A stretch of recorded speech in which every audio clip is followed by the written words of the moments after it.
Welcome to episode 19 of Pause for Peace. My name is Jule. I pastor Hillwood Presbyterian Church USA that gathers on the west side of Nashville, Tennessee. You know, a week ago, on March 31st, 2024, Hillwood Presbyterian Church and Christians around the world were gathering for the celebration of Easter. And it's a very interesting time, I believe, in the Christian household. Firstly, because we have entered into this season of Easter. For those in the Christian household that actually celebrate, that actually mark time according to this cyclical pattern of celebrating and remembering the way that God has been working among the world, we have just launched into a 50-day celebration that we call the season of Easter, or the season of Easter tide, or simply Eastertide. This is a time when those in the Christian household who celebrate Eastertide will mark the stories of the appearances of the risen Christ. We'll grapple with just what this means, that life triumphs, that love wins the day, that Christ has risen and continues to work among us. And we will move into the season of Easter that culminates with Pentecost, the stirring up of the Holy Spirit, that the people will be sent into the world, that the followers of the way, all followers of the way, will be sent into the world to be about the work of love each and every day. I think it's another reason that it's an interesting time in the Christian household. Because as we look historically at the grand sweep of 2,000 plus years of the Christian household, we're seeing that there are some major questions with which we are grappling, some challenges that we are facing, and some ways that we are being given new tools to be about the work of love in the world each day. And it was about 150 or so years ago that texts, manuscripts that had been kind of squirreled away in the earth until a day would come when human consciousness would be ready to understand and to embrace that there are many, many ways of understanding this work of Jesus, the one called the Christ, this one that so many call Lord, that so many call Savior. There's so many ways of understanding that. And there was, from the beginning of the Christian movement, there were many people who understood the work of Jesus in a whole lot of ways. And those of us in the Western world have had, in some ways, kind of a narrow view of what his work was about. In part because we're discovering there were other texts and other ways and other people in the world who have walked the path of following the way of Christ just a tad differently. And we're beginning to piece together, scholars who are studying these ancient manuscripts are beginning to piece together that there was something that happened early-ish in the Christian household, about 4 or more centuries in to the Christian household, that edicts that were taking place as early as the 3rd century already, in which these manuscripts that have been circulating among various followers of the way were kind of outlawed, were considered actually illegal by the empire and by those who were beginning to become a church hierarchy, and they were kind of mandating that these manuscripts be burned, be done away with. And there were faithful followers of the way, monks in various places in the desert, and those who had risked great peril in order for another way to come forth at some point in our history another way to understand and to see all that was taking place, the huge movement that was happening among men and women and people of all different shades and places. And so at great peril, these manuscripts were hidden away until the day when we might be ready to begin to have a bit of a broader understanding.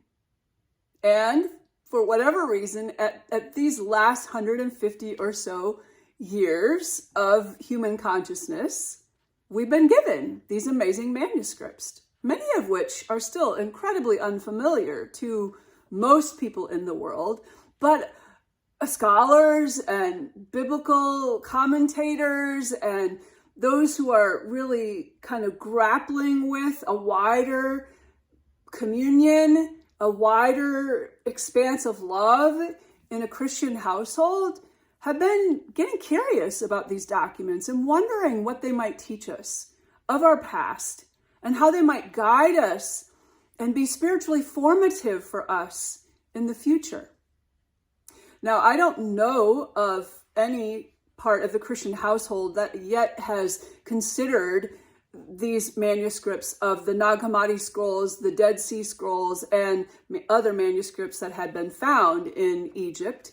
I don't know of any part of the Christian household that yet is considering them authoritative. But there are many who are beginning to explore them and beginning to wonder, how might this help me have a deeper love and passion for the work of Jesus, for the life of Jesus, and for the early Christian community that can show us how we can be strengthened as a Christian household facing the challenges of today. So I want to talk about one in particular, one that you've heard me speak of before, because it's one that has really captured my heart and imagination. And you may remember that I'm a spiritual director. I also work with folks in their dreams through a tradition that was inspired by the work of Carl Jung. And I also am a healing touch practitioner. So I work with my own and other people's energies to help us to have bodies that are being healed physically, emotionally, mentally, and spiritually. And I find it very helpful as a spiritual director to be able to kind of move into some of the lessons from the Gospel of Mary that was first found in 1896 in an antiquities market in Cairo, Egypt, and brought back eventually to the Western world and finally translated into German first, and then eventually it was translated into English and made its way through the hands of biblical scholars and professors and teachers and seminaries and divinity schools, and has only in the last couple of decades or so become more available to any one of us who's just a person in the pew or a pastor or somebody curious, spiritually seeking. We can actually go to Amazon.com now and start ordering copies of the Gospel of Mary. You can do a search on the World Wide Web and find translations of this Gospel of Mary. It's a short gospel. It doesn't have all of the pages intact. Perhaps the earth will bring forth those missing pages at some point in time. But we have found 3 manuscripts of the Gospel of Mary, which has scholars who study such things saying the Gospel of Mary had to have been a prevalent teaching in the early church for there to have been 3 different manuscripts found. This is kind of a rarity and a signal for those who study early ancient manuscripts, early manuscripts of the Christian household and earlier, that there must have been those who were actually reading this and learning from this. And so we have a translation in Coptic, the language of the Coptic Christians. We have 2 translations that have been unearthed in the language of ancient Greek. And there's some pages missing. And unless you have a copy of the New Testament, you don't have a Bible copy that would have the Gospel of Mary and 9 other ancient writings a part of it, alongside all of the books that many of us call the New Testament today. And so I want to tell us a little bit about the Gospel of Mary and the actual teachings, because what we understand is that a particular part of the Gospel of Mary most probably was taking place as Jesus was dying on the cross and Mary was there at the foot of the cross, or shortly after that, even in that resurrection garden that we celebrate and learn of in the season of Easter. That it's possible that that's exactly what was going on as Mary encountered the risen Christ, as she had this appearance from the risen one, that this teaching was taking place between the two of them. So just want to read to you a little bit from the Gospel of Mary. And there's beautiful translations of the Gospel of Mary.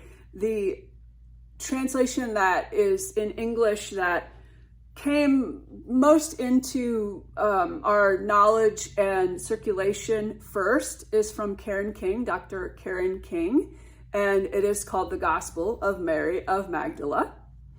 We also have a translation called The Gospel of Mary Magdalene by Johnny Lelou. I'll talk about him in just a minute.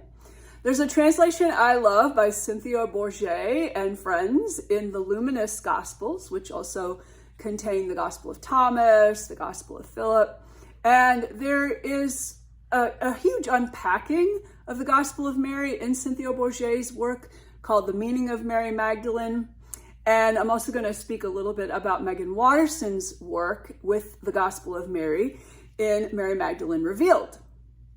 But the Gospel of Mary Magdalene from French scholar Johnny Lelou, it's one of my favorite translations of it. And partly I look to and take great meaning from the work of Johnny Lelou, because Johnny Lelou had actually been a monk at one point in time with the Dominicans that were tending the grotto of Mary of Magdalene in southern France at Saint-Baume, the holy grotto that you can still pilgrimage to today. And I've had a great opportunity to do that. In the last 2 years, I've been able to pilgrimage twice to Saint-Baume and to be able to be in the grotto of Mary Magdalene, this place where the Pope himself has said Mary the Magdalene spent her last 30 or more years of her life communing in prayer. And there's many, many things I could say about that. I'm not going to go into all of that right now today, but being that Johnny Lelou had been a Dominican priest there, tending that grotto, providing mass and the keeping of the hours for all the pilgrims that were coming for several years, I want to just read a little bit of what happened either at the foot of the cross or most probably when Mary was communing with the risen one.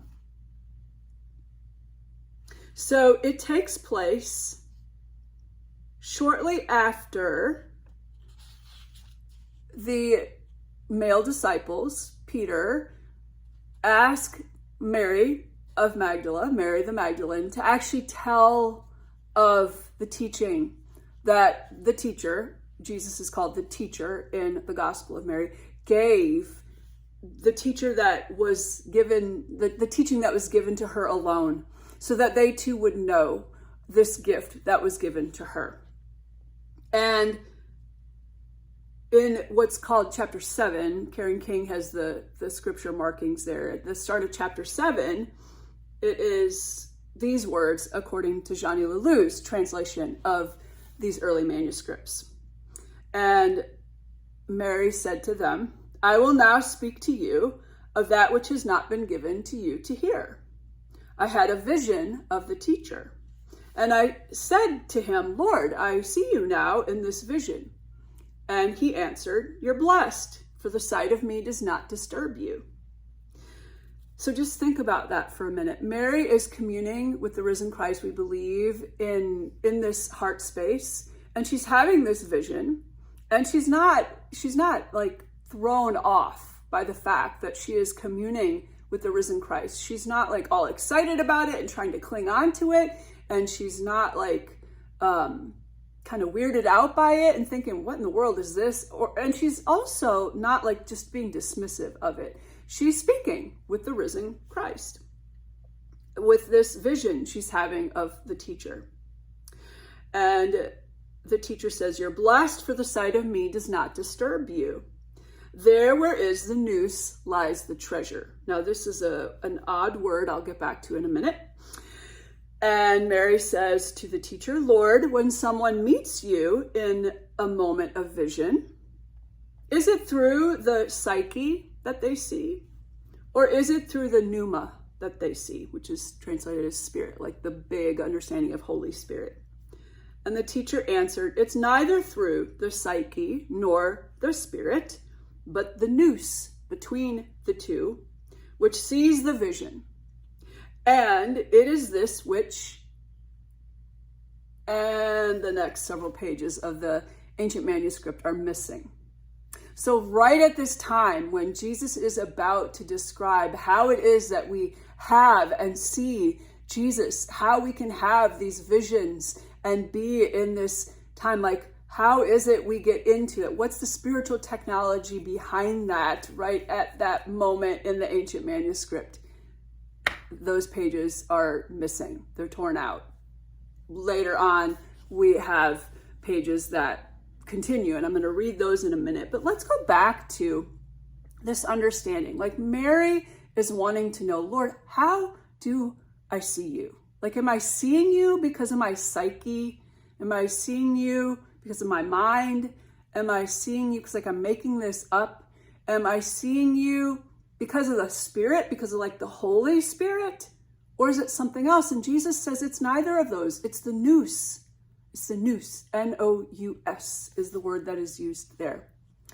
N-O-U-S, the translators of this word talk about it, and Johnny Lalou goes on to speak about it as the finest point of the soul. It's like the part of God, our soul, that is living in us.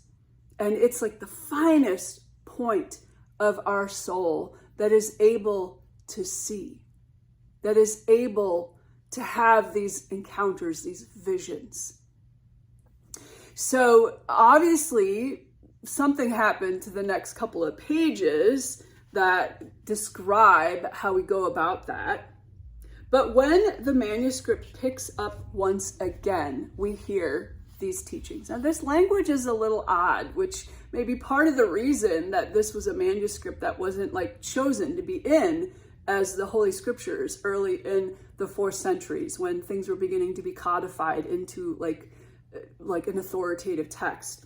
It's part of why it might have been like kind of banished. But when we pick back up after the 4 pages that are missing, we hear that what's kind of marked as chapter 9, verse 2, "And craving said, I did not see you descend, but now I see you rising. Why do you lie, since you belong to me?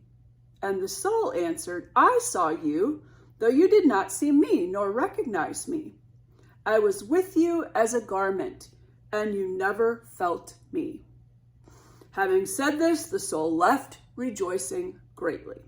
All right, so clearly we're in midstream here. But what is taking place is the soul is communing, is having this conversation with another part of itself. So in Mary Magdalene Revealed, and in Cynthia Bourget's work as well, in Mary Magdalene Revealed, Megan Watterson speaks of the soul having these like conversations with what we might consider the ego. Some might kind of consider it the body, the lowercase self, if you want to use that language. But the soul, this part of God that resides in each one of us in this worldview of the Gospel of Mary, the soul is having this conversation. And there's what's called, in Johnny Laloux's work, he calls it a climate, a power. Some of the other scholars call it a power that comes forth and is having this conversation with the soul. And the first one is named craving. So soul kind of gives the right answer, if you will. Soul kind of says the right things to release. Soul releases itself from craving and goes on, like happily rejoicing. But then soul encounters another one of these climates or powers. And the Gospel of Mary picks back up. Having said this, the soul left rejoicing greatly. Then it entered into the third climate, known as ignorance. Ignorance inquired of the soul, "Where are you going? You are dominated by wicked inclinations. Indeed, you lack discrimination, and you are enslaved." And the soul answered, "Why do you judge me? Since I have made no judgment. I have been dominated, but I myself have not dominated." In fact, I believe it is Jean-Philippe Newell who says the soul will not tolerate one thing. The soul will not tolerate domination. The soul, wherever there's domination, the soul flees. And so the soul says here, "Why are you judging me, ego?" If you want to say it's ego, little k self, this power that is called ignorance that lives in each one of us. "Why are you judging me? Since I haven't judged you." Like soul is saying, like, I'm not judging you, ignorance. I'm not judging you, ego. I'm not judging you, lowercase self. I've been dominated by you, by other powers, but I've not dominated. I have not been recognized, but I myself have recognized that all things which are composed shall be decomposed on earth and in heaven. And freed from the third climate, the soul continued its ascent and found itself in the fourth climate. So what we see in this second and third power that are being described in the Gospel of Mary, and what we're going to get next, is the entire list of 7 powers, 7 aspects of self, you might say, 7 climates, Johnny Laloux would say, that just are a part of being human beings. And that the soul, it's like the spiritual technology of the soul being able to interact with and have conversation with and become freed from those powers that are within us. And if you're familiar with Catholic theology or medieval theology, then you may be aware that we have what ends up being called 7 deadly sins. And these 7 climates of the soul are kind of like the precursor to the 7 deadly sins. In fact, it's possible the teachings of the 7 deadly sins were inspired by these 7 powers or climates. And 7 is something we see in a couple of different, like very important learnings from mystics throughout time that did not have the Gospel of Mary in their hands, as far as we know, but yet we're having these teachings that there are 7 either chambers that we need to go through. The great mystic Teresa of Avila speaks of 7 chambers that we need to go through, or 7 castles that we go through as we move into the sovereign throne room of our heart or of our soul, of this place where we where we commune fully with the divine. And so in the Gospel of Mary, the manifestations of the powers, if you will, the manifestations are named in this way. The first is darkness. And we actually get this in what's next in the Gospel of Mary. And the second is craving. And the third is ignorance. We just heard about ignorance and craving. The fourth is craving for death. Now, some of these we may not understand yet, but I'm going to unpack them a little bit today. This is our pause for peace today, a little bit different. And we're going to do a little bit of a checklist through these, a little bit of a modified examine, if you will, with these. Enslavement to the physical body is the next. The false peace of the flesh is next. And the compulsion of rage. These are the 7 climates, the 7 powers of being a human being. And scholars who study the Gospel of Mary remind us that, like, there's nothing harmful about these powers. The presence of the power and the absence of the soul is what is harmful, is what is a detriment to us. And so when we go about learning about these 7 powers, we can begin to sort of use them as a framework of our day. And we begin to see in the Gospel of Mary some of the remedies to these climates or these powers kind of taking us over or possessing us.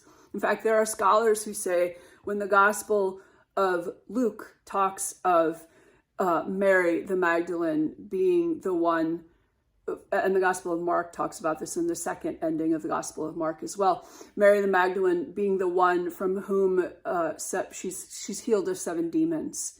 That there are scholars who are saying this is what's actually going on. Mary the Magdalene is actually being freed from these 7 climates. And she either learned this spiritual technology from Jesus of how she could go about being freed, how her soul could be freed as she lived here and now, or Jesus, like, literally in some way gave her this healing, that Jesus gave her this freedom. What we're seeing in the Gospel of Mary is this conversation taking place that is showing us how she was kind of getting freed. Her soul was being freed so that she could remain in this place of perpetual communion and in full balance, I would say, of being a soul and of being an ego. We have to have both. They need to be in communication with each other and be balanced. Sometimes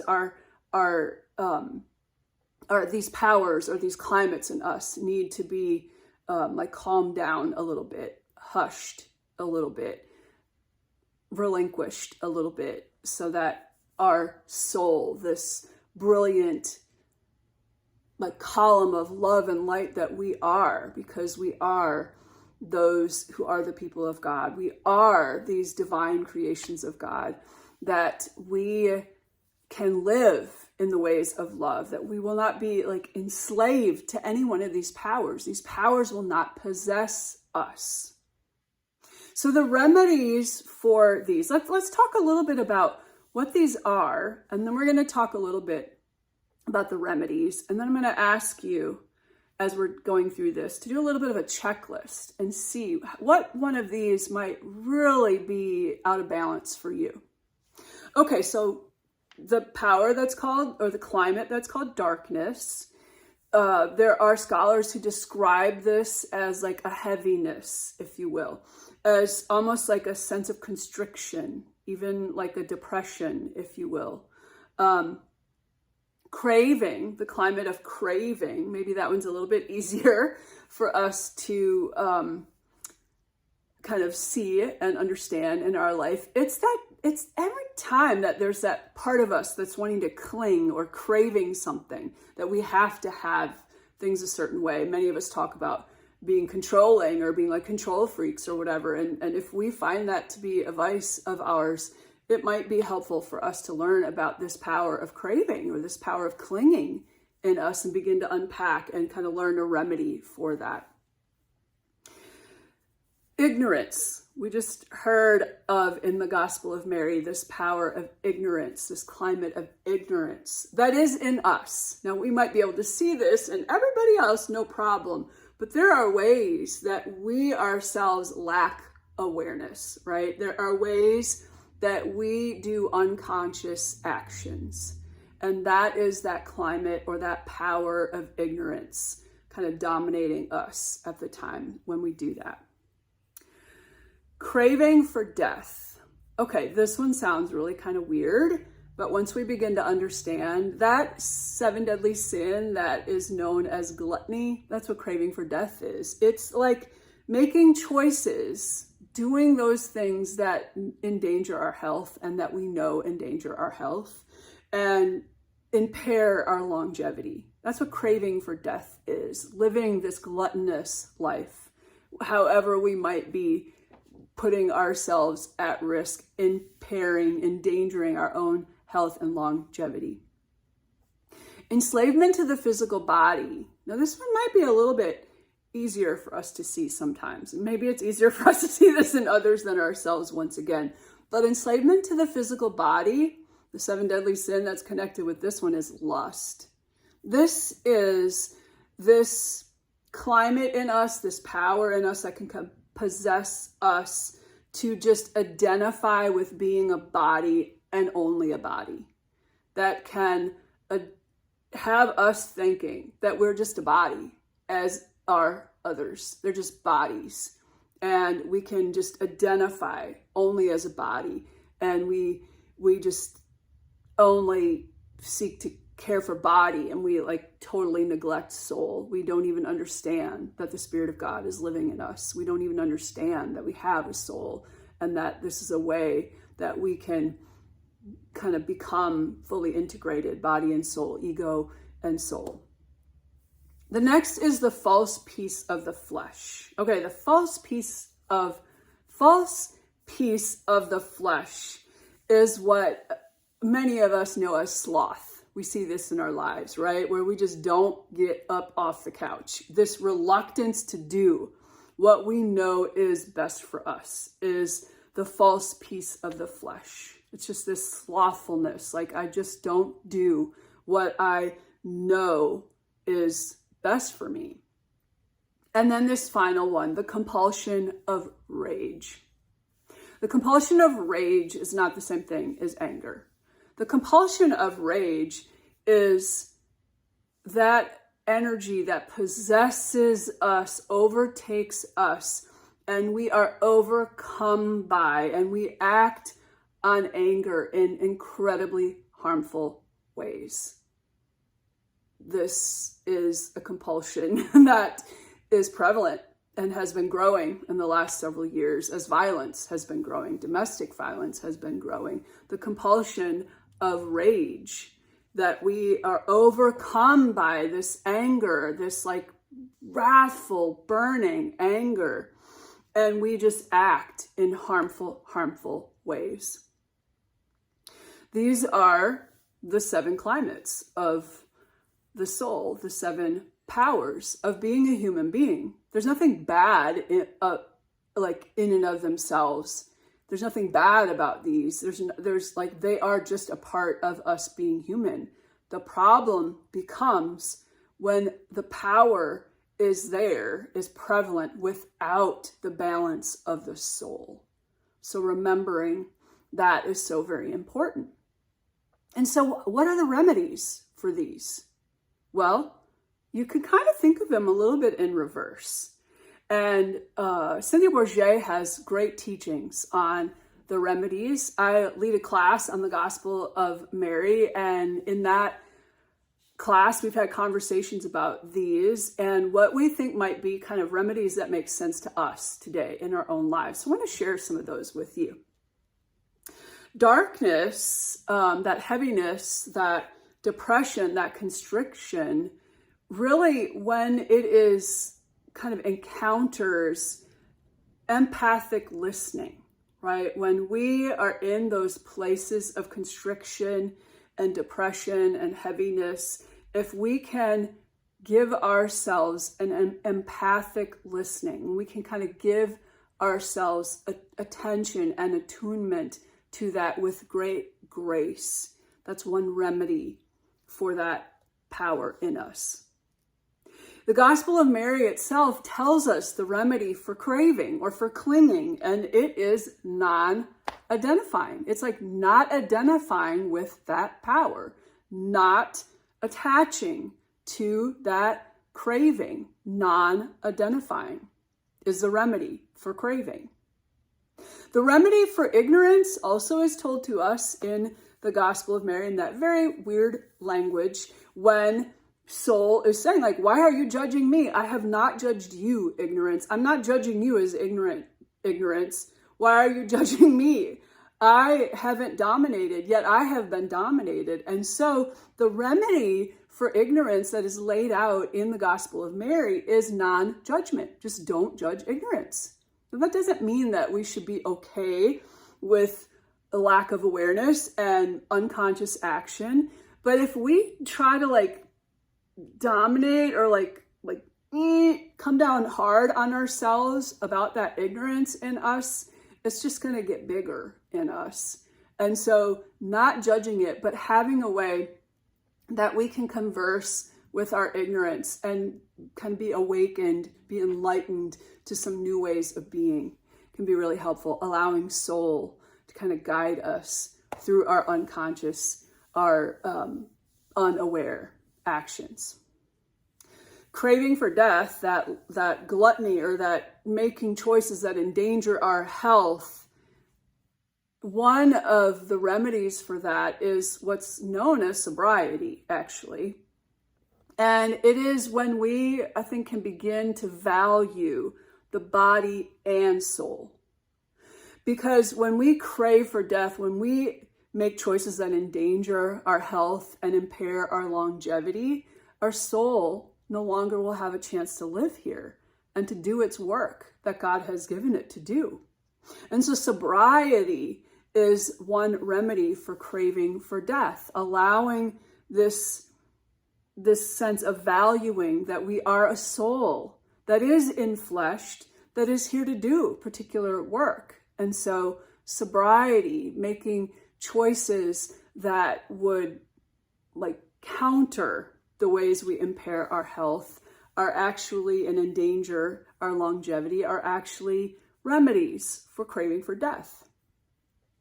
Enslavement to the physical body, like being lustful, identifying only as a body and identifying others only as bodies, again, is that sense of embracing that the divine lives within me and the divine lives in all things, that human flesh is an amazing gift. And the body is the soul's chance to be here, Megan Watterson teaches again and again in her book, Mary Magdalene Revealed. The body is the soul's chance to be here. But also, we're not just body. We are soul as well. We are the Holy Spirit living within us. We are temples of the Holy Spirit, it says in the New Testament writings of the Apostle Paul. The remedy for the false peace of the flesh, or this slothfulness, this reluctance to do what is good. I take some meaning from Enneagram work and the typologies, the 9 typologies of the Enneagram, as I kind of interact with these 7 powers, and that slothfulness of the energy of the 9 on the Enneagram, the peacemaker, the mediator, the one who can hear both sides of everybody else but doesn't understand what's going on in themselves. It's right action, it's diligence. That's the remedy for sloth. It's just get up off the couch, put down the bag of potato chips, put down the phone, put down your screen, go outside and play, go outside and enjoy this beautiful world. Just do it. That slogan of Nike, just take on that right action, that diligence to do the right thing for ourselves, for what is best for us. The compulsion of rage. Okay, this being overcome by and then acting out of anger in very harmful ways. Well, a remedy for the compulsion of rage is actually serenity, channeling our anger into positive action. Instead of just reacting impulsively because we've just been lit up with fury, taking a step back and channeling that anger, truly unpacking what's going on for me here. What is this anger even about? And then when I finally understand what my anger is about, it usually has something to do with one or two things. I'm either afraid or my boundaries are being violated. Therefore, I'm angry. And so when I begin to unpack my anger, my fury, my rage, and just take a step back from it and get free from it for a little bit, through this serenity, I can then channel my energies into positive action around whatever seems to be causing rage within me. All right, these are the 7 climates of being a human being, the 7 powers of being a human being. So our pause for peace meditative practice today, it's going to be a kind of a quick one. It'd be helpful if you had a way to just like jot these down. And as I'm going to read them once again, and I'm just going to ask you to reflect, quietly reflect upon how that might be showing up in your life. You may not need any time to reflect at all, and you might know immediately which 1 or 2 of these powers just really possesses you, just takes you over now and again, or is just like always kind of there. But let's just spend a little time in quiet for just a few moments as I read these back to us.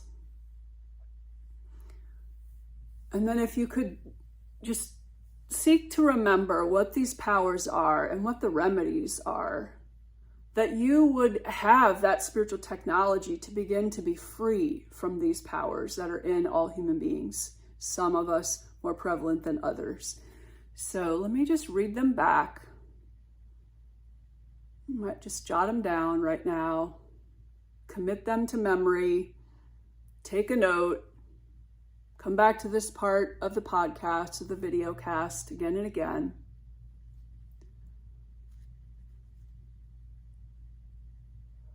Sometimes I even encourage people to pay attention to where or what they feel in their system, in their body, when they reflect upon each one of these powers. So the first being the power of darkness.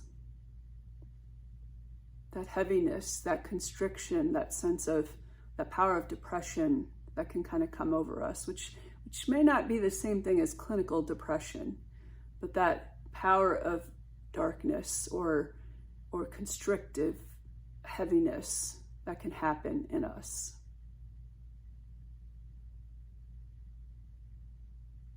And if that's one that you're really kind of making a check mark on your list, be sure that you write down the remedy: empathic listening, graceful acceptance and listening of yourself, to yourself, when you are in the midst of that sort of cloud of constrictiveness or depression. The next power, craving, clinging. If that's one that really shows up, this is one that shows up a lot for me. I'm just going to admit it. I've had to learn over the years, clinging is something I do a lot. Clinging to people, clinging to situations that I don't want to have change. And just like that remedy of non-identifying. And for what happens in me is I have this sense of clinging or craving. It's connected with trust, if you will, for me. And when I can like recognize that in myself and then kind of like release that for a second, like, and sometimes I just remember that beautiful saying from Julian of Norwich: all shall be well, and all manner of things shall be well. Like, it's all going to be okay, Jule. I don't need to cling or crave this person, situation, thing as much as I am. I can hold it lightly. It's kind of like that way of not like possessing onto it. So non-identifying is that remedy. All right, our next power, ignorance. If this is one, now I know a lot of us don't want to call ourselves ignorant, but this is when I have such a lack of awareness, right? That I do so many unconscious actions. That's what ignorance is about, like unconsciously acting. And we're going to unconsciously act at some times in our day. We know that. But how often is that power kind of showing up and taking me over?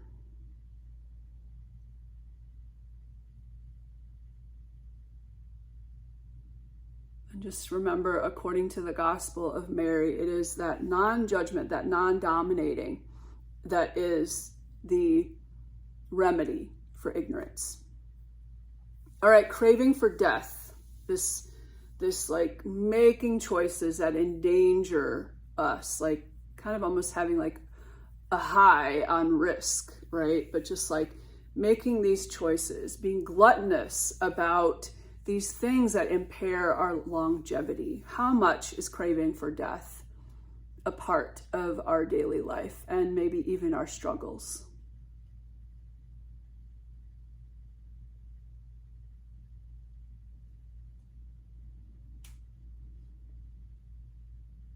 You might just remember that the remedy is sobriety, is valuing that I am a body and a soul. I'm the combination of two.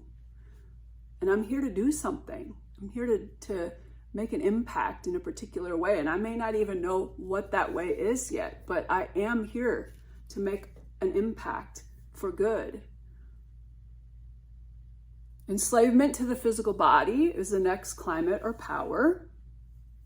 And so if this is one that often is a struggle for you, that you see kind of possessing you, this like lust that you're only a body, this identifying only as a body, this seeking power only because you see yourself as a particular kind of body, this enslavement to the physical body, if this is one that is a struggle for you, just kind of note it.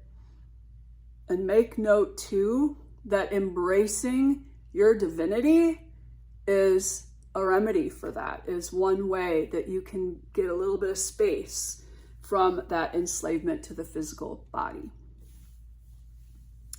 Next, we have the false peace of the flesh, right? This sense that like, it's okay, I can just lie here and be on my screen all day long and let the rest of the world pass me by and just be slothful and do nothing that really is kind of right and helpful for me.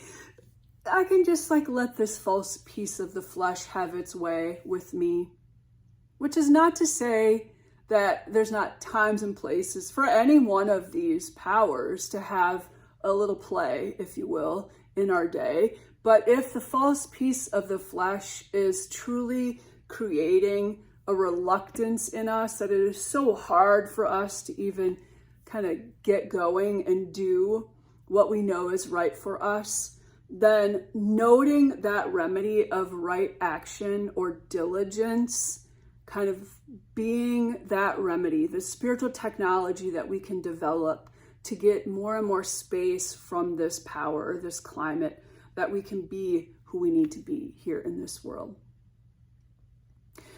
And then that last power, that last climate, the compulsion of rage.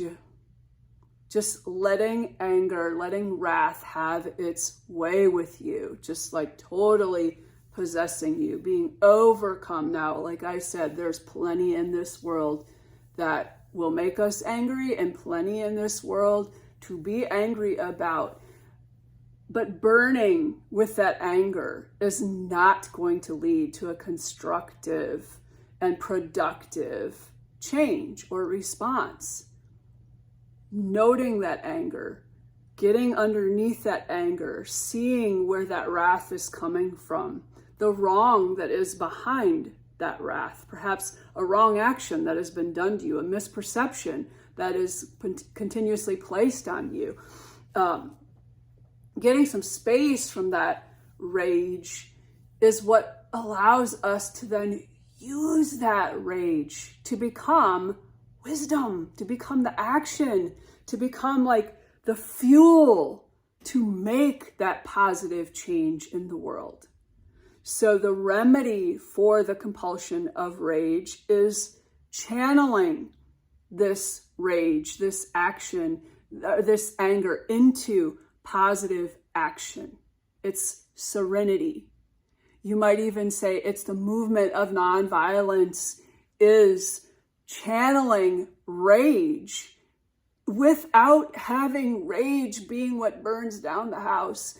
It's channeling rage against violence in a non-violent way that actually makes a difference. This is the act we see in Jesus the Christ, who remained nonviolent throughout his life, who was a leader of the nonviolent movement and called us to live in the same ways, being a people of peace and encountering hate with love, and go and learn what that means and what that looks like in your context, and how that can be the most powerful change that begins to just drip away at hate and rage and violence in a way that does not contribute more hate and rage and violence in this world, and continue to make the pain body of this world bigger and bigger and bigger.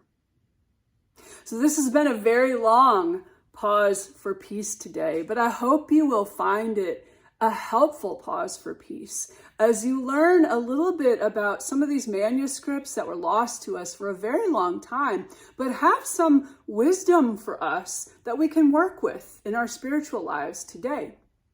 And I hope you find these powers, these climates outlined in the Gospel of Mary, and continue to work with what you experience as the remedies to these climates or powers when they start to possess or overtake you, or have too much space in your life and not enough space for the divine that lives in you. Continue to find ways that the remedies that I've outlined here today are helpful, but that other remedies that you discover are helpful for yourself as well. Thanks so much for joining me for this very long, but hopefully very helpful episode of Pause for Peace. I look forward to seeing you next week for episode 20, and coming soon will be episode 3 of Conversations for Peace. So keep your eye out for that in these weeks that unfold in this beautiful month of April, in this glorious season of Eastertide. Blessings.